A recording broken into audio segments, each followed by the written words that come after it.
Welcome dear students, कैसे हैं आप सभी का स्वागत है मेरे यूट्यूब चैनल में। आज मैं NIOS क्लास 12 वाले बच्चों के लिए हिस्ट्री का चैप्टर 6 का थर्ड वीडियो लेकर आई हूँ। ठीक है बच्चों, मैं आपको वही चैप्टर्स कवर करवाती हूँ जो आपके एग्जाम में आएंगे। ठीक है, फिर मैं आपको नोट्स के जरिए पढ़ा रही हूँ, इसलिए ताकि आप भी अपने नोट्स कंप्लीट करते जाएं मेरे साथ साथ। मैं आपको ईजी लैंग्वेज में नोट्स बनवाती हूँ। ठीक है, ये नोट्स में मैंने पॉइंट टू पॉइंट लिख रखे हैं और शॉर्ट फॉर्म में लिखा है ताकि आपको ईजिली समझ में आ सके।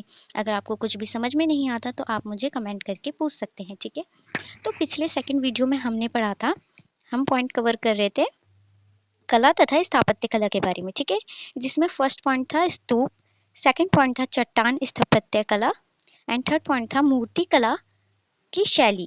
उसमें 2 पॉइंट्स थे हीनयान तथा महायान। उसी थर्ड पॉइंट के बारे में हम इस पॉइंट में पढ़ेंगे। तो जो मूर्ति कला की शैलियाँ थी उसमें इंक्लूड है मथुरा शैली, गंधार शैली, अमरावती शैली। ठीक है, तो फर्स्ट मथुरा शैली क्या होती है? समकालीन कला में मथुरा शैली का सबसे बड़ा योगदान महात्मा बुद्ध की मूर्तियां रहीं। ठीक है, सबसे बड़ा योगदान किस मूर्ति का रहा था? महात्मा बुद्ध जी की, जो पहली बार तराशी गई थी, मतलब खोजी गई थी या फिर बनाई गई थी। मथुरा शैली के कलाकार मूर्ति बनाने के लिए लाल पत्थरों का प्रयोग काले पत्थरों से करते थे। मतलब लाल पत्थर और काले पत्थरों का मिश्रण करके वो क्या करते थे? मूर्ति बनाते थे। कुषाण के शासन काल के दौरान, मतलब जब कुषाण वंश चल रहा था, ठीक है, तो उसके शासन, मतलब जब उस टाइम का राजा जब शासन कर रहा था, उस दौरान व्यापक संख्या में हिंदू देवी देवताओं मूर्तियों का निर्माण हुआ। जैसे कार्तिकेय आप सभी जानते हैं, शंकर जी के बेटे का नाम था, विष्णु भगवान तथा कुबेर जी। ठीक है, ये किस टाइम बनाया गया है? जब कुषाण का शासन चल रहा था। फोर्थ पॉइंट पे आते हैं कला की गंधार शैली। बच्चों, आप एक बार बुक भी रिवीजन कर सकते हैं, मैंने सेम आपको एग्जैक्ट वही चीज बता रखा है शॉर्ट में। ठीक है, अगर आपको ऐसा लगता है कि नहीं बुक्स की लैंग्वेज अलग है, इजी है, आप देख लो, वही सेम है, बस मैंने इजी वे में आपको समझा रखा है। ठीक है, कुछ भी अलग नहीं है। अगर आप ये पढ़ के जाओगे तो इजिली आप अपना सारे क्वेश्चन अटेम्प्ट कर पाओगे। ठीक है, फिर फोर्थ पॉइंट है कला की गंधार शैली। याद रखिए बच्चों, अभी हम सिर्फ कला के बारे में बात कर रहे हैं, मूर्ति कला के बारे में। ठीक है, तो भारतीय उपमहाद्वीप के उत्तर पश्चिम क्षेत्र में गंधार क्षेत्र स्थित था। कहाँ पे था? भारत के, ठीक है, उपमहाद्वीप के उत्तर और पश्चिम के एरिया में गंधार क्षेत्र स्थित था। ईसाई युग के आरंभ में, जब ईसाइयों का युग चल रहा था, तो उसके शुरुआत में इस क्षेत्र में जिस कला की शैली का विकास हुआ उसे कई नामों से जाना गया, जैसे यूनानी, रोमन, भारतीय यूनानी या यूनानी बौद्ध। मूर्तियों का विषय बौद्ध धर्म था, ठीक है, परंतु शैली क्या थी? यूनानी थी। गंधार कला के मुख्य संरक्षक शक तथा कुषाण थे। गंधार कला, जो गंधार की कला चल रही थी, ठीक है, उसके संरक्षक कौन थे? शक थे और एक कुषाण थे। शक वंश के बारे में पढ़ा और कुषाण वंश, ठीक है, इसके संरक्षक थे। मूर्ति निर्माण वाले पत्थर भूरे नीले रंग के होते थे। ठीक है, फिफ्थ पॉइंट है अमरावती शैली। कृष्ण तथा गोदावरी की निचली घाटी, ठीक है, जो कृष्णा नदी होती है, जो गोदावरी होती है ना, तो उसकी जो निचली घाटी होती है, उसके मध्य आंध्र प्रदेश के क्षेत्र में कला की अमरावती शैली का विकसित हुई। ठीक है, इस क्षेत्र में विकसित हुई थी कौन सी शैली? अमरावती शैली। इस कला की मुख्य संरक्षक सातवाहन वंश के शासक द्वारा मिला, परंतु फिर भी वह फली फूली नहीं। ठीक है, इस कला का उन्नत काल कब था? 150 ईसा पूर्व से 300 ईस्वी तक समझा जाता है। फिर आती है इनकी विषय वस्तु में महात्मा बुद्ध के जीवन से संबंधित कथाएं शामिल हैं। कुछ क्वेश्चन अटेम्प्ट करते हैं। मौर्योत्तर कालीन स्थापत्य कला की दो प्रमुख विशेषताएं क्या थी? तो पहला था स्तूपों का निर्माण तथा कला का क्षेत्रीय शैलियों का विकास। सेकंड क्वेश्चन है, स्तूप से आप क्या समझते हैं? बौद्ध का उपासक स्थल हुआ करते थे, क्योंकि इसमें बौद्ध अथवा बौद्ध भिक्षुओं के अवशेष संग्रहित होते थे। संग्रहित मतलब इकट्ठे। ठीक है, फिर है नेक्स्ट क्वेश्चन, मौर्योत्तर काल के प्रमुख स्तूप कौन से थे? जब मौर्योत्तर काल चल रहा था, शासन चल रहा था, उस टाइम प्रमुख स्तूप कौन कौन से थे? एक तो सांची, बरहुत, अमरावती तथा नागार्जुन कोंडा स्तूप। चैत्य तथा विहार में क्या अंतर है? स्थापत्य कला के अंतर्गत चैत्य तथा विहार चट्टान काटकर बनाए गए भवन थे। चैत्य मंदिर की भांति थे और विहार वो थे जिसमें बौद्ध भिक्षु निवास करते थे। ठीक है, मूर्ति कला की दो प्रमुख शैलियों के नाम बताएं जो मौर्योत्तर युग में विकसित हुई। कला की मथुरा और गंधार तथा अमरावती शैलियां। 27वां क्वेश्चन है, मथुरा शैली में किस प्रकार के पत्थर प्रयुक्त किए जाते थे? तो काले बिंदुओं के साथ लाल पत्थर। गंधार शैली के प्रमुख संरक्षक कौन थे? तो प्रमुख संरक्षक थे शक और कुषाण। अभी हमने पढ़ा था ना ऊपर। फिर आता है नेक्स्ट टॉपिक, दक्षिण भारत का प्रारंभिक इतिहास। अब देखिए, अब दक्षिण भारत की बात की गई है, उनका प्रारंभिक मतलब शुरुआती इतिहास कैसा रहा था। ठीक है, तो दक्षिण भारत का महापौराणिक संस्कृति। दक्षिण भारत में नव प्रस्तर काल जिसमें पत्थरों को परिष्कृत कुल्हाड़ी तथा धारदार हथियारों से प्रयोग की झलक मिलती है। महापौराणिक संस्कृति 1200 ईसा पूर्व से 300 ईसा पूर्व में अस्तित्व में आई। ठीक है, पत्थरों के साथ दफन तथा कब्रों की संग्रहित करते गुंबद स्थल हुआ करते थे। ये निवास स्थल से दूर स्थित होते थे। आप जानते हैं शमशान घाट हो गया, कब्रिस्तान हो गया, तो ये क्या है, निवास स्थल से क्या थोड़ी सी दूरी पे ही तो होते, पास में नहीं होते। ठीक है बच्चों, महापौराणिक दफन स्थलों ने दक्षिण भारत से प्रथम लौह पदार्थ को उपलब्ध कराया था। काले तथा लाल मिट्टी के बर्तन महापौराणिक सभ्यता की विशेषता थी। आपको समझ में आ रहा होगा ना, ये इजी पॉइंट है। ठीक है, महापौराणिक के महत्वपूर्ण स्थान ब्रह्मगिरी मस्की जो कि कर्नाटक में है, आदिचलानूर जो कि तमिलनाडु में, तथा नागपुर महाराष्ट्र के निकट जूना पानी। लोहे के औजार हर महापौराणिक कब्र में पाए जाते थे।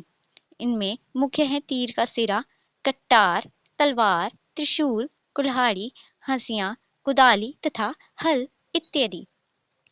औजारों के साथ महापौराणिक स्थानों में अनाज जैसे चावल, गेहूं की उपलब्धता। ठीक है, ये वंशज अपनी आजीविका के लिए कृषि तथा शिकारी गतिविधियों पर निर्भर करते थे। दक्षिण भारत में महापौराणिक सभ्यता के बाद संगम काल की शुरुआत हुई। अब देखिए, संगम काल बहुत इंपॉर्टेंट है। ठीक है, तो आइए समझते हैं संगम काल के बारे में। संगम काल से तात्पर्य दक्षिण भारत के आरंभिक इतिहास का युग है। आया समझ में? जब तमिल कवि, ध्यान से सुनिएगा, जब तमिल जो कवि होते थे ना, कवि बड़ी संख्या में तमिल कविताओं की रचना करते थे, मतलब बहुत सारी कविताओं की क्या रचना करते थे। संगम शब्द कवियों के समागम, मतलब जैसे 2-4 कवि होंगे, 10-12 होगा, ये सब क्या है, समागम मतलब इकट्ठे होते थे या एक साथ आने को बतलाता है। लगातार एक के पश्चात 3 संगम आयोजित किए गए। ठीक है, जैसे बैठक होती है ऐसे ही 3 लगातार संगम आयोजित हुए। संगम साहित्यों में रची कविताएं 2 विषय वस्तु पर आधारित थी। पहला प्रेम तथा दूसरा था युद्ध। इन्हें बाद में इत्तोगोताई नामक 8 संग्रहों में संग्रहित किया गया। इस साहित्य का सृजन 300 ईसा पूर्व से 300 ईस्वी तक माना जाता है। तमिल क्षेत्र तिरुपति की पहाड़ियों से लेकर कन्याकुमारी के छोर तक विस्तृत था। ये बड़ी संख्या में कबीलाई समूह में विभक्त थे तथा कबीले के सरदार वंशवादी थी। संगम युग के दौरान तमिल क्षेत्र पर शासन करने वाले बड़े कबीलाई सरदार थे। ठीक है, चोल जिनकी राजधानी थी उरेर। ठीक है, चोल जगह का नाम है, उसकी राजधानी क्या है, उरेर।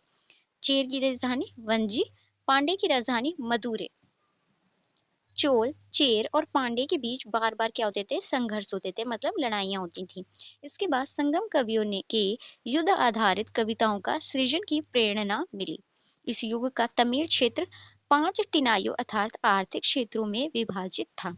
जैसे कुरीनजी को कहते हैं पहाड़ी क्षेत्र, पलाई को कहते हैं निर्जल क्षेत्र, मुलाई को कहते हैं चारवाहे वाला क्षेत्र, मरुदम का अर्थ है नम क्षेत्र, और नीतल का अर्थ है समुद्री तट। इन क्षेत्रों की कोई सीमा नहीं थी, ये पूरे क्षेत्र में ये बिखरे थे। विभिन्न टेनाइयों के नागरिकों ने अपने स्वयं के निर्वाह के लिए स्वयं के माध्यम थे। जैसे कुरिंजी क्या करते थे, जो कुरिंजी में रहते थे वो कुरिंजी में शिकार करना या कंदमूल चुनना था। जो पलाई थे, यहाँ कुछ भी उत्पादन संभव नहीं था इस क्षेत्र में, तो ये क्या करते थे, यह आक्रमण तथा लूटपाट यहाँ चलता था। मुलाई में क्या होता था, यह पशुओं की देखभाल करते थे, उसी से अपना जीवन निर्वाह करते थे। मरुदम में यहाँ कृषि, और नीतल में यहाँ मछली पकड़ना तथा नमक उत्पादन था। ठीक है। वर्ण व्यवस्था का ज्ञान होने के बाद भी उत्तर भारतीयों की भांति संगम काल में समाज के वर्ग को उच्च अथवा निम्न श्रेणी में नहीं पहचाने जाते थे। समाज में ब्राह्मणों का अस्तित्व था, वह ही सारे वैदिक कर्मकांड तथा समारोह संचालित करते थे। वे सरदार के सलाहकार के रूप में भी कार्य करते थे, परंतु उन्हें समाज में विशेष अधिकार प्राप्त नहीं था। ठीक है, बहुत अच्छा अधिकार क्या था, प्राप्त नहीं था उन्हें। व्यक्ति की पहचान और व्यवसाय द्वारा होती थी। जैसे दूध बेचने वाला है तो क्या हुआ, दूध वाला, मतलब वो जिस चीज का व्यापार कर रहा है उसी चीज से उसकी पहचान हो रही है। ठीक है, जैसे कारीगर, शिल्पी, नमक विक्रेता, कपड़ा व्यवसायी। संपन्न लोग ईंटों से बने घरों में रहते थे। संपन्न का अर्थ है मतलब जो अधिक धनवान हुआ करते थे। ठीक है, तथा निर्धन जो गरीब लोग होते थे वे क्या, लोग झोपड़ी में अपना जीवन निर्वाह करते थे, मतलब रहते थे। संपन्न लोग मूल्यवान वस्त्र धारण करते थे तथा निर्धन लोग साधारण वस्त्र। योद्धाओं को समाज में विशेष स्थान प्राप्त था। युद्ध करते समय अपने प्राण अर्पित करने वाले योद्धाओं के सम्मान में पत्थर के स्मारक, नटुकल मतलब जो ढांचा बना दिया जाता है, जो भी युद्ध में जीतता है या फिर अपना बलिदान दे देता है उसको, ठीक है, उसको निरुकिल कहते हैं, या वीरुकल स्थापित किए। उन्हें देव प्रतिमाओं के समान पूजा जाता था। संगम काल की महिलाएं शिक्षित प्रतीत होती थी। महिलाओं की क्रियाशीलता आर्थिक गतिविधियों में भी मिलती है। ठीक है, ये इतिहासकार ऐसा बताते हैं संगम काल की बातें। तो उस टाइम पे जो औरतें होती थी वो क्या होती थी, पढ़ी लिखी होती थी। महिलाओं को आर्थिक गतिविधियों में भी शामिल होना अच्छा लगता था। ठीक है, सती प्रथा जैसे क्रूर परंपरा भी तमिल समाज में अस्तित्व में थी। इसे तिपाय दल भी कहते थे, किंतु ये बाध्यकारी नहीं थी। लोग कृषि, शिल्प तथा व्यवसाय में व्यस्त थे, मतलब बिजी रहते थे।